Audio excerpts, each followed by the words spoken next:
PG Sunday edition. I'm John Delano. As we head into 2020, we have had more than 10 years of economic expansion. That's good news, especially for people looking to build new things in Pittsburgh. We've got some big projects in store, both inside and outside of the city. And the name of the game is mixed-use developments that combine new homes, new retail, and new offices. Our guests this morning are on top of the Pittsburgh real estate scene. Herky Pollock is the Executive Vice President of CBRE, and Todd Reedboard is President of Walnut Capital. I'm once again joined alongside by Jerry Micco of the Post-Gazette. Gentlemen, welcome to the show. It's so good to have you here. Thanks for having us. You know, everywhere we turn in Pittsburgh, there's something under construction, and that's a good thing.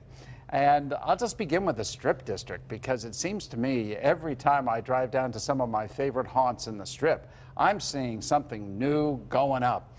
Was 2019 a pretty extraordinary year, Herky, for real estate development? It is. I think 2019 was a new level of growth for Pennsylvania and Western PA, and especially for Pittsburgh. What we're seeing now are all the high-tech companies moving into the Strip District, and that's causing tremendous growth. One thing we learned last year, in the last 3 years, is that we've created 20,000 new office jobs per year for the last 3 years, and hopefully on into the future. 20,000? 20,000 office new jobs in the urban core in the city of Pittsburgh. And there's an urbanization going on. So people are moving from the periphery down to the Strip. And our definition of the downtown Pittsburgh is growing well beyond its traditional CBD district. Well, you know, residential, Todd, in the Strip seems to be really big, along with everything else. Exactly. I mean, we've seen this new flourish of urbanism where people want to come from suburban neighborhoods to the city with all the great amenities and the diversity that we have within our city. It's one of the things that Pittsburgh has that a lot of other cities don't have. It's these great neighborhoods. We've seen a tremendous expansion, not only in the Strip, but the East End neighborhoods as well. It seems like that's where people want to be. Well, let me ask you about 2020 as we move forward. What do you think are some of the significant, Todd, we'll start with you, some of the significant developments going up in 2020? Sure. We see continued growth in Oakland and the East End communities around our great universities and medical centers. We still think that's the tremendous growth engine in Pittsburgh with Carnegie Mellon, University of Pittsburgh, UPMC, particularly in a lot of the AI and machine learning and artificial intelligence things. We see this great window of opportunity for companies that want to be in Pittsburgh. So we see tremendous growth around the universities. And that's not just in Oakland, but in the surrounding communities. How about you, Herky? It's interesting. Downtown is obviously robust, but the North Shore, the Steelers, Continental, and the Pirates just added another development. They have 2 more coming down the pike the next 2 years. Station Square is being redeveloped. Southside Works is being redeveloped. The Strip District is booming. The 28 acres around the arena is being developed as we speak. So 2020 will be the single biggest year in Pittsburgh development in my lifetime, and I think going forward we'll see even more development on the horizon. 2020, the single biggest year in development? If you think about what's going on right now, it's meteoric, the rise that we've seen in Pittsburgh. And if you layer on the cracker plant out in Monaca and the airport coming online, all developments going on the east side and East Liberty, there's 4 or 5 new major developments coming on East Liberty. Todd's company is doing several in Oakland. Lexington Technology and near Wilkinsburg is occurring. One block after the next. And then you talk about Lawrenceville and Garfield. Those areas are booming as well. So there's so much going on. We could talk for hours about the growth and development in Pittsburgh right now. One of the things you mentioned, and of course the core areas you talked about, you see significant growth. But I'm interested in the airport and what's going on out there with Amazon going to put in, was it 100,000 square feet? What about outside of the city, and as you look around in Allegheny County or even up to Beaver County where the cracker plant is, what do you see there for 2020 and beyond? Well, again, I think that the growth helps growth. So as companies come and locate within the city, they also need some of their periphery facilities and other opportunities within the greater Pittsburgh community in Western Pennsylvania. So you see with Amazon, you see with Uber with their test track, it just creates great opportunities not only within the city, but within the surrounding communities. The multiplier effect of all these great technology and medical related jobs benefits the whole region. So that's what we see. On top of that, Pittsburgh's brand has been transformed. We're now a great place for development to occur. I get called daily and weekly from investors and institutional owners to come into Pittsburgh and develop. If you look at what's going on in the malls, Simon is going to spend $250 million renovating and redeveloping South Hills Village and Ross Park Mall. We have the cracker plant. We have the airport. All the development around Robinson Township that's going on right now. Literally, there isn't a part of Pittsburgh that isn't benefiting from the meteoric rise that Pittsburgh's experienced with our brand and our national acclaim. And let me come back to what that means for us locally, which is jobs. Because whether it's construction jobs or jobs in offices or retail or whatever, it matters that we're growing and developing. Is there anything that government could do better to keep promoting this kind of activity in Pittsburgh?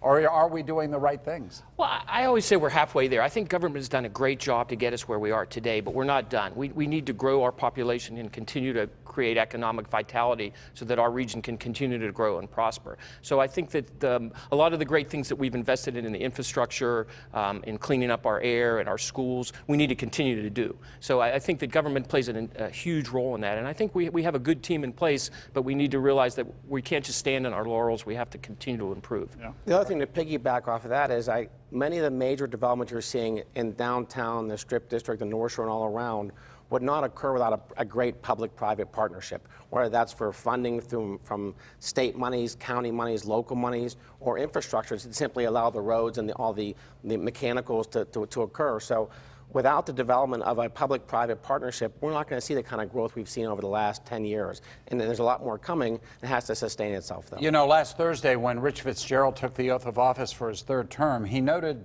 both in his remarks and then in my interview with him, that the number one concern that he has going forward is transportation. One of the concerns he has, because we are on so many wonderful top 10 lists, but we're also on a top 10 list for having the most congested highways, and he pointed to Parkway East and Parkway West.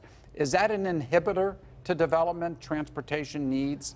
I think it can be. I mean, I think that we're still, I always laugh because when you go to Boston, Washington, D.C., New York, right, we're nowhere near the congestion and activity they have there. So it's all on a relative basis. But I think it is an impediment, and I think we continue to need to invest in our infrastructure. I'm not in favor necessarily of building new roads and widening things. I'm not sure that works here in Pittsburgh as it might in Texas and other places. But I think investing in public transportation, the BRT is a critical aspect of that, and investing in smart transportation so that we can move people more efficiently through our cities. I think that's what people want. I'm of a different opinion. I actually think that the urbanization that's going on in Pittsburgh requires us to have less transportation in terms of our own personal vehicles.